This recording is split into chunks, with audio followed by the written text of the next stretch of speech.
마일스톤 H. 안녕하세요. 마일스톤 H입니다. 현재 시각은 2022년 1월 5일 수요일 오후 7시 59분입니다. 금일은 시황 분석을 하지 않을 예정이었지만 한국 증시도 그렇고 다른 지표들도 대부분 변동이 확인되었기 때문에 금일은 시황 분석을 진행하도록 하겠습니다. 그리고 원래 오늘 진행하기로 했던 내용은 환율 관련된 내용인데요. 이 내용은 제작이 되는 대로 영상을 업로드 하도록 하겠습니다. 관심 있으신 분들은 내일 시청을 부탁드리겠습니다. 시황 분석은 언제나 미국 채권 10년물, 2년물, 장단기 금리차부터 진행하도록 하겠습니다. 기존 예상했던 4파가 거의 다 완료가 된 것 같고요. 그래서 4파가 완료된 시점에 제가 이 채널을 다시 그려보겠다라고 말씀드렸고 오늘 수정된 자료를 넣어봤습니다.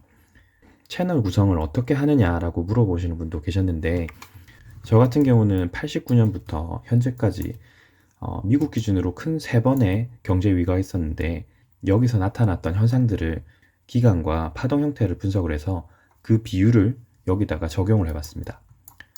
그렇게 해서 변동된 형태로 지금 계산이 된 것이고요. 특히 4파 같은 경우는 예상치 않게 되게 길게 나왔는데요. 오리지널 뷰에서는 이렇게 4개월가량만 조정을 받고 재상승하는 시나리오였지만 현재는 9개월까지 늘어나서 2배 이상이 증가한 상태입니다. 그래서 이런 것들을 비율적으로 계산을 해서 기존에 있던 시나리오에서 변경된 시나리오를 작성하였고요. 변경된 시나리오 기준으로는 3파의 고점은 대략 2022년 8월 1일로 예상이 되고요. 그리고 5파의 고점은 대략 2023년 8월 1일 정도로 계산이 됩니다. 이런 수치가 절대적인 건 아니고 해당 수치 근처에 어떤 문제가 일어날 수 있다라고 보시면 되겠습니다. 그리고 다시 한번 강조드리지만 해당 자료는 미국 기준 자료이기 때문에 미국을 제외한 아시아와 유럽 국가들 같은 경우는 3파의 고점 또는 5파의 고점에 다다르기 전에 문제가 발생할 수 있겠습니다. 지난 영상인 40파 싱크로 하락 영상에서 시나리오를 그려드렸는데요.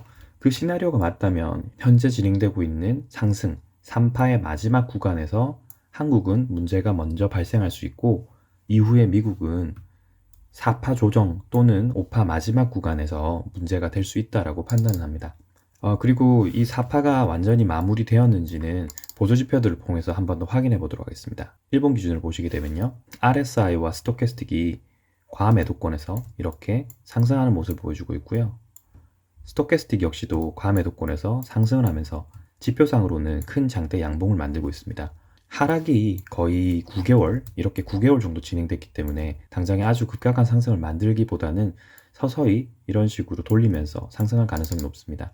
상승 속도가 더 가파르거나 더 느릴 수도 있겠지만 제가 중요하게 생각하는 부분은 여기서 상승하는 그 순간부터 미국을 제외한 다른 나라들은 문제가 될 수 있다는 겁니다. 구독자분들께서는 여기에 나와 있는 1.12, 1.583 이라는 수치를 잘 기억해 두셨다가 향후에 이런 수치들이 어떤 식으로 넘어가는지 어떤 강도로 넘어가는지 이런 것들을 유심히 보셨으면 좋겠어요. 그러다 보면 파동에 대한 분석도 가능하고 이 진행 상황에서 어떤 문제들이 현실적으로 일어나는지에 대한 것도 감을 잡으실 수 있을 겁니다. 원래 다음에 보실 것은 원달러 환율인데 원달러 환율은 내일 영상에서 말씀을 드릴 것이 있기 때문에 오늘은 생략을 하고 코스피 200으로 넘어가도록 하겠습니다. 지난 40화에서 만들었던 시나리오가 맞다면 현재 진행되고 있는 파동은 3-1 파동이 될 겁니다. 그리고 어느 지점에서 다시 반등을 하면서 3-2 파동을 만들 텐데요. 현재 진행되는 파동이 3-1 파동이라면 5파 형태를 보여야 될 텐데요. 1시간봉 기준으로는 정확하게 알 수가 없습니다. 다만 이 RSI와 스토캐스틱 형태를 보게 되면 5파일 수 있겠다라는 생각이 드는데요. 파동을 굳이 그리자면 이렇게 되겠습니다. 1파, 2파, 3파, 4파, 5파입니다. 형태가 전형적인 5파 형태는 아니지만 5파의 형태와 유사하게는 나왔습니다. 그리고 현재 RSI와 스토캐스틱이 과매도권에서 다시 상승을 급격하게 보이고 있죠. 그 말은 금일 나왔던 급락과 급반등 사이에 있는 이 공간은 사실 누군가가 혹은 세력이 장난을 쳤다라고 볼 수 있어요. 실질적인 파동은 여기서 끝났다라고 보는 게 맞을 겁니다. 그리고 제가 세력이 이 부분을 가지고 장난을 쳤다라고 생각하는 이유는 코스피 상위 종목 6개 종목을 가지고 흔들었기 때문입니다. 특히 오늘은 카카오를 가지고 많이 털었다고 생각되는데요. 그래서 카카오를 일본 기준으로 보시게 되면 이런 식으로 강하게 장대 음봉을 만들어서 금일장을 마무리하였습니다. 카카오톡이 어때서라고 얘기하실 수 있는데 카카오톡 제가 한 번도 보여드린 적이 없지만 시총 상위 종목이니까 상대적으로 파동 분석은 가능은 합니다. 무조건 맞다는 건 아니지만 대략적으로 파동 분석을 해보자면 1파, 2파, 3파, 4파, 5파 이런 식으로 내려왔고 현재 5파가 완료되는 시점에 투매를 이끈 것 같아요. 투매가 나왔다는 말은 투매 이후에 급상승을 다시 만들어낼 수도 있다는 것입니다.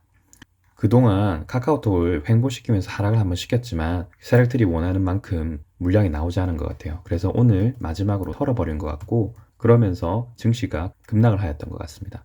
카카오톡 같은 경우는 저희의 주 분석 종목이 아니기 때문에 여기까지만 얘기를 하고요.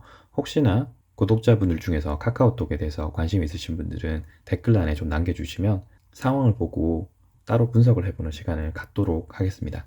다음 보실 종목은요. WTI입니다. 1분 기준으로 보게 되면 생각했던 파동대로 가고 있고요. 3파, 3파. 즉 여기까지가 진행이 된 이후에 다시 하락을 할 가능성이 높다입니다. 하락을 한다고 해서 조정이 완전히 끝나서 이제는 무조건 하락이 간다는 아니라고 몇 번을 말씀드렸습니다. RS 같은 경우는 아직 과매수권까지 여유를 가지고 있고요. 스토캐스틱 같은 경우는 거의 과매도권에서 유지가 되고 있기 때문에 여기에 보이는 2차 상승대까지는 한 번 더 시도를 한 이후에 하락 5파를 만들어서 크게 A파, B파, C파를 만든 이후에 다시 재상승을 해볼 수 있겠다 입니다. 그리고 마지막으로 보실 종목은 나스닥인데요. 나스닥 같은 경우는 예상했던 시나리오대로 나왔고요. 만약에 이 상태에서 40파에서 말씀드렸던 싱크로 하락을 한국과 동시에 하게 된다면 이런 식의 파동이 나오겠죠. 3, 5파. 현재 이 부분에서 하락 1파가 먼저 시작이 되었는지는 알 수가 없습니다. 다만 RSI와 스토캐스틱을 봤을 때는 이미 시작을 했을 수도 있겠다. 시작을 했는지 여부를 정확하게 알아보려고 하면 1시간봉 기준으로 들어가서요. 현재 고점과 저점이 점점 낮아지고 있고 파동의 형태가 하나, 둘, 셋, 넷, 다섯이기 때문에 엘리어트 파동 기준으로 보자면 하락 파동이 먼저 시작이 되었고요. 이렇게 반등한 이후에 큰 하락을 시작을 할 겁니다. 현재 보고 계신 이 파동이 1파이고요. 이 구간이 2파가 될 것입니다. 그리고 2파가 16,454를 한 번 더 테스트하거나 테스트를 하지 못한 상황에서 급락이 나온다면 현재 파동이 5파의 첫 파동이 맞다라고 보실 수 있겠습니다. RSI와 스토캐스틱 같은 경우도 지금 과매도권에서 상승을 보이고 있기 때문에 현재 이 파동이 이런 식으로 올라갈 가능성이 있다. 즉 최소한 오늘은 상승으로 진행될 가능성이 높다입니다. 그리고 16,454를 한 번 더 강하게 테스트할 가능성이 있겠습니다. 어쨌든 40%에서 저희가 보았던 시나리오가 있기 때문에 시나리오상 파동이 5파를 그리면서 내려오고 그리고 다시 한번 상승을 해서 16,454를 강하게 돌파한 이후에 신고점을 만들지 못한다면 여기서부터 정말 강한 A파가 시작이 되는 것입니다. 그 말은 어떤 사단이 날 것이다. 어떤 사단이 날 것이니까 미국 주식을 가지고 계신 분들도 하락 이후에 반등이 내는 시점부터는 반등 시 매도를 할지 저점 구간에서 추가 매수를 할지를 충분히 고민을 해보셔야 될 겁니다. 오늘은 여기까지고요. 시청해 주셔서 감사합니다. 이상 마일스톤 H였습니다. 감사합니다.